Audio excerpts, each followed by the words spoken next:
Olá! Sabe aquela sensação de ter um conhecimento valioso, uma vontade genuína de ajudar as pessoas, mas parece que alguma coisa trava? Pois é. Nesta análise, a gente vai mergulhar em como transformar essa experiência em liderança e construir um movimento. E tudo começa por vencer aquela barreira que é, talvez, a mais comum de todas: a nossa própria dúvida. É um conflito que muita gente vive, né? De um lado, tem esse chamado para servir, para passar algo adiante. Mas do outro, tem aquela vozinha interna, aquele crítico que não para de sussurrar. Será que eu sou bom o suficiente? Será que eu tenho preparo para isso? Se isso soou familiar, saiba que não é por acaso. O nome disso é Síndrome do Impostor. É aquele sentimento constante de que, a qualquer momento, alguém vai nos desmascarar, vai descobrir que a gente não sabe tanto assim. É super comum. E olha, esse dilema interno não é pouca coisa não. Na verdade, ele é a principal muralha que impede um monte de gente talentosa de dar um passo à frente e assumir de vez o seu papel de especialista, de líder. Ok, então como a gente sai disso? O primeiro passo é interno. É sobre desmontar esses bloqueios mentais. É sobre se dar a permissão de começar, mesmo sem se sentir 100% pronto ou pronta. Essa é a dúvida clássica, né? Ah, mas e se tiver gente por aí que é muito mais qualificada do que eu? É um medo real. Mas tem uma história incrível, que vira essa perspectiva de cabeça para baixo. Sim, é ele mesmo, o Frank Abagnale do filme Prenda-me se for capaz. O cara era um mestre do disfarce e, acredite se quiser, deu aula de sociologia numa faculdade por um semestre inteirinho.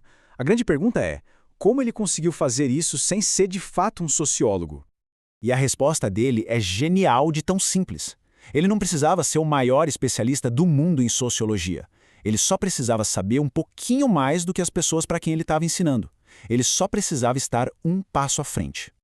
Isso se torna um princípio muito poderoso. A sacada não é saber tudo de tudo. É simplesmente estar posicionado para guiar quem está alguns passos atrás na jornada. Só isso já é o suficiente para gerar um valor e um impacto gigantescos. Aí vem a outra grande barreira, a necessidade de ter um diploma, um certificado. Quando Tony Robbins começou, disseram para ele que ele não podia usar PNL para ajudar as pessoas porque não tinha certificação. Mas ele viu gente que precisava de ajuda ali, na frente dele, e decidiu agir. A lição que ele nos deixa é essa, direta e reta. A capacidade de gerar resultados reais para as pessoas é a credencial mais importante que existe. Vale muito mais do que qualquer papel pendurado na parede. Beleza, então a mentalidade está ajustada. A gente já se deu permissão para começar. E agora? Agora a gente olha para fora. É hora de pensar na estratégia.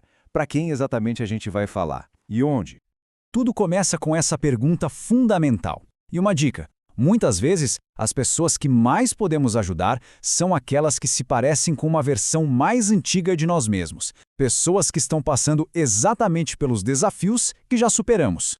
E existe um caminho para encontrar esse público. Basicamente, são 3 etapas. A gente começa escolhendo um dos 3 grandes mercados da vida, depois afunila para um submercado dentro dele e, por fim, cava um espacinho único ali dentro, o nosso nicho.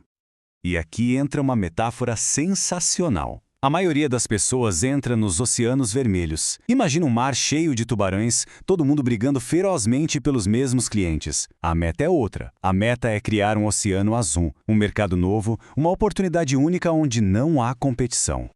Para ficar mais claro, não é só sobre imóveis, mas talvez sobre vender casas no eBay. Não é só sobre perda de peso, mas sobre perda de peso especificamente para estudantes universitários. É essa especificidade, esse detalhe que cria um oceano azul. Perfeito. Mentalidade no lugar, nicho definido, a base está pronta. A questão agora é, como exatamente se constrói um movimento? Como a gente atrai as pessoas e cria uma comunidade? Vamos ver?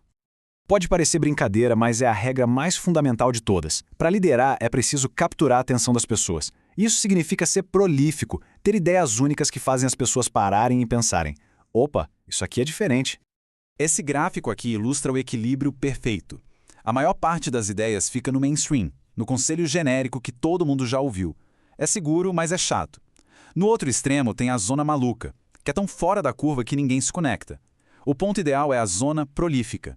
É único o suficiente para ser interessante, mas não tão estranha a ponto de afastar as pessoas. Pensa no Bulletproof Coffee, café com manteiga. Sou estranho, mas desperta uma curiosidade, né? É exatamente aí. Agora, atenção, porque essa frase do Blair Warren é basicamente a fórmula da persuasão e da conexão humana em uma sentença. É a base para se criar uma conexão profunda e construir uma tribo leal. Vamos quebrar isso em partes. Significa validar as aspirações do público, tirar a culpa por tentativas que não deram certo, acalmar as ansiedades, confirmar aquilo que as pessoas já suspeitavam intuitivamente e, por fim, criar um senso de nós contra eles. Essa abordagem cria seguidores fervorosos. Bom, chegamos ao final dessa jornada. A gente viu como superar a dúvida interna, como encontrar um nicho único e como usar as ferramentas da persuasão para criar uma conexão verdadeira. Agora é hora de juntar tudo isso. Essa frase resume tudo. Ela muda o foco do nosso medo de falhar para a nossa responsabilidade de servir. Pensa só, existem pessoas lá fora esperando por uma mensagem que só uma pessoa específica com uma experiência única pode entregar. Não compartilhar isso é privar essas pessoas da ajuda que elas precisam. E é com essa reflexão que a gente termina. No fim das contas, não se trata de ser o maior especialista do mundo. Trata-se de ser a pessoa que está apenas um passo à frente, pronta para estender a mão e guiar quem vem logo atrás. A pergunta que fica é: quem são essas pessoas que estão esperando?